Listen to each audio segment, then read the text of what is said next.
ಬನ್ನಿ ಸ್ನೇಹಿತರೆ, ನಮಸ್ತೆ ಹಿಂದೂಸ್ತಾನ್ ಹಿಂದಿನ ಎಪಿಸೋಡ್ಗೆ ಎಲ್ಲರಿಗೂ ಸ್ವಾಗತ ಸುಸ್ವಾಗತ. ನೋಡಿ, ಇವತ್ತಿನ ಟಾಪಿಕ್ ಬಂದ್ಬಿಟ್ಟು ರಿಚ್ ಹಿಂದೂ ಟ್ರೆಡಿಷನ್ಸ್ ಕಲ್ಚರ್ ಅಂತ ಹೇಳ್ಬೋದು. ನಮ್ಮ ಸಂಸ್ಕಾರ, ಸಂಸ್ಕೃತಿ, ಆಚರಣೆ, ಬದುಕು ಎಷ್ಟು ಶ್ರೀಮಂತವಾಗಿತ್ತು. ಕಾಂಗ್ರೆಸ್ನವ್ರಿಗೆ ಇದೆಲ್ಲ ಗೊತ್ತೇ ಇಲ್ಲ. ಎರಡು ಕಾಂಟ್ರಾಸ್ಟು ನಮ್ಮ ಇದನ್ನು ಹೇಳ್ಬಿಟ್ಟು ಮತ್ತು ಕಾಂಗ್ರೆಸ್ನವ್ರ ಸಂಸ್ಕೃತಿ ಬಗ್ಗೆನೇ ಹೇಳ್ತೀನಿ. ಇದನ್ನು ಏನು ಅಂತಂದರೆ, ಒಂದು ಸಂಸ್ಕೃತಿ ಬಗ್ಗೆ ಒಂದು ಉದಾಹರಣೆ ತೊಗೊಂಡು ಮಾತಾಡಬೇಕು ಅಂತಂದರೆ, ನೋಡಿ, ನರೇಂದ್ರ ಮೋದಿಯವರು ಸಾಮಾನ್ಯ ಜನರಲ್ಲಿ ಸಾಮಾನ್ಯ ಜನ. ಅವ್ರ ತಾಯಿ ಯಾರ್ದೋ ಮನೇಲಿ ಪಾತ್ರೆ ತೊಳಿತಿದ್ದರಂತೆ. ಅಷ್ಟು ಬಡತನದಿಂದ ಬಂದಿರತಕ್ಕಂಥ ವ್ಯಕ್ತಿ ರೈಲ್ವೆ ಸ್ಟೇಷನ್ನಲ್ಲಿ ಟೀ ಮಾರ್ತಿದ್ದರಂತೆ ಅವ್ರ ತಂದೆ ಹತ್ರ. ಇವರು ಸಹ ಹೆಲ್ಪ್ ಮಾಡ್ತಿದ್ದರಂತೆ.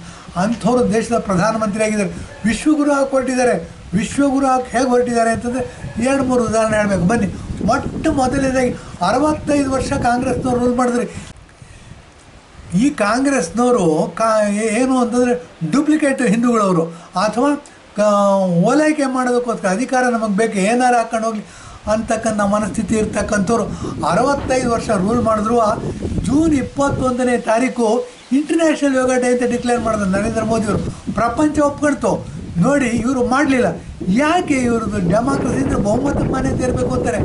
ನಮ್ಮ ದೇಶ ಇವತ್ತು ಸಹ 80% ಹಿಂದೂಗಳಿರ್ತಕ್ಕಂಥ ದೇಶ. ಬಹುಮತಕ್ಕೆ ಮಾನ್ಯತೆ ಇರಬೇಕು ಅಂದರೆ ನಮ್ಮನ್ನು ಸೆಕೆಂಡ್ ಗ್ರೇಡ್ ಆಗಿ ಸಿಟಿಸನ್ ಆಗಿ ನೋಡಿಕೊಂಡ್ರು. ಅಲ್ಪಸಂಖ್ಯಾತನ ಓಲೈಸ್ತಾ ಯೋಗಕ್ಕೆ ಮಹತ್ವನೇ ಕೊಡಲಿಲ್ಲ. ಯೋಗಾಸನ ಮಾಡಿದ್ರೆ ನಾವು ನಿರೋಗಿಗಳಾಗ್ತೀವಿ, ಒಳ್ಳೆ ಆರೋಗ್ಯ ಬರುತ್ತೆ, ಎಲ್ಲರೂ 120 ವರ್ಷ ಬದುಕ್ತೀವಿ. ಇದೇ ಭೂಮಿಯಲ್ಲಿ ಕೂತ್ಕೊಂಡು ಬೇರೆ ಸೂರ್ಯಗ್ರಹದಲ್ಲಿರ್ತಕ್ಕಂಥ ಜನಗಳ ಜೊತೆಗೆ ಮಾತುಕತೆ ಆಡ್ತಿದ್ವಿ, ನಾವು ವಿಚಾರ ವಿನಿಮಯಗಳು ಮಾಡ್ಕೋತಿದ್ವಿ. ಅಂಥವ್ರನ್ನ ಬ್ರಾಹ್ಮಣರು ಅಂತ ಕರೆದಿದ್ವಿ. ಎಲ್ಲಿಗೆ ಬಂತು ನೋಡಿ ಕಾಂಗ್ರೆಸ್ನವರು? ಎಲ್ಲ ಅನಿಷ್ಟಕ್ಕೂ ಶನೀಶ್ವರ ಕಾರಣ ಅಂತ ಅಂದ್ಬಿಟ್ಟು ಎಲ್ಲದಕ್ಕೂ ಬ್ರಾಹ್ಮಣರನ್ನ ಬೈಯಕ್ಕೆ ಶುರು ಮಾಡಿದ್ರು.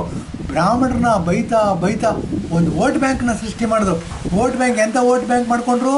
SC STಗಳು ವೋಟ್ ಬ್ಯಾಂಕ್ ಮಾಡಿಕೊಂಡು ಪಾಪ ಅಮಾಯಕರು, ಅನಕ್ಷರಸ್ಥರು, ಓದಿಲ್ದಿರೋರು ಅವರು ಸಹ ಇವರು ಹೇಳಿದ್ದೆಲ್ಲ ನಂಬ್ಕೊಂಡು ಇದು ಮಾಡಿದ್ರು. ಬನ್ನಿ, ಏನಾಗತ್ತೆ? ಈ ಥರ ಎಲ್ಲ ಮಾಡ್ತಾ ಇದ್ರು. ಇವರೇನು ಮಾಡಿದ್ರು? ಹಿಂದೂ ಸಂಸ್ಕೃತಿಯನ್ನು ಸೈಡಿಗೆ ತಳ್ತಾ ಹೋದರು, ನೆಗ್ಲೆಕ್ಟ್ ಮಾಡ್ತಾ ಹೋದರು. ಹಿತ್ತಲ ಬಾಗಿಲಿಂದ ತಳ್ಬಿಟ್ಟು ದೂರ ಬಿಸಾಕ್ಬಿಟ್ರು. ಅದಕ್ಕೊಂದು ಉದಾಹರಣೆ ಕೊಡ್ತೀನಿ. ನರೇಂದ್ರ ಮೋದಿಯವರು ಪ್ರಧಾನಮಂತ್ರಿ ಆಗಿರ್ತಾರೆ. ಪ್ರಧಾನಮಂತ್ರಿ ಆದರೆ ನೋಡಿ, ಕಾಶಿನಲ್ಲಿ ಕಾಶಿ ವಿಶ್ವೇಶ್ವರ ಟೆಂಪಲ್ ಇನಾಗ್ರೇಟ್ ಮಾಡ್ತಾರೆ. ಭಾಳ ಚೆನ್ನಾಗಿ ಅಭಿವೃದ್ಧಿ ಮಾಡಿದ್ದಾರೆ ಕಾಶಿನ. ಅಲ್ಲೇನಾಯಿತು?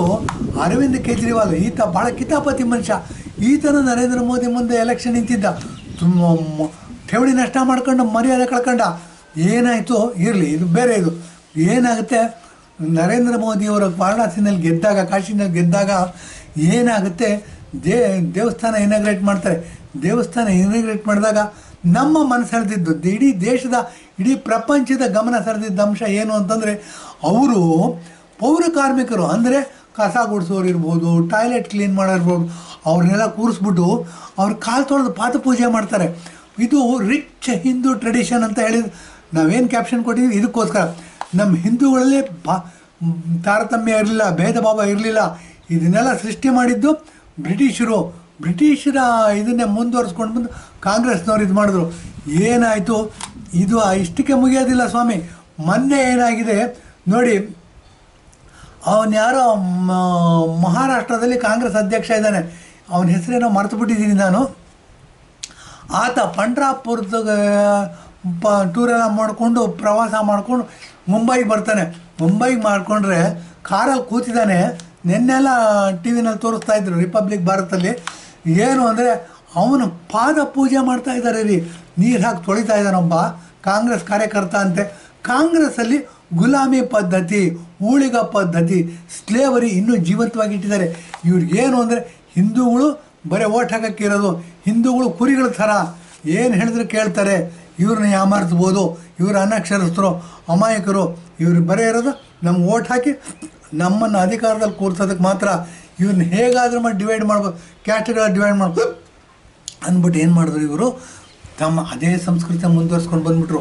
ಹಾಗೆ ಮುಂದುವರ್ಸ್ಕೊಂಡು ಬಂದೇನಾಯಿತು? ಆ ಕಾಂಗ್ರೆಸ್ ಅಧ್ಯಕ್ಷ ಮರಿ ಪುಡಾರಿ ಆತ. ಅದು ದೊಡ್ಡ ಪುಡಾರಿ ಏನಲ್ಲ, ಹೈಕಮಾಂಡ್ ಅಲ್ಲ, ಲೋ ಕಮಾಂಡು.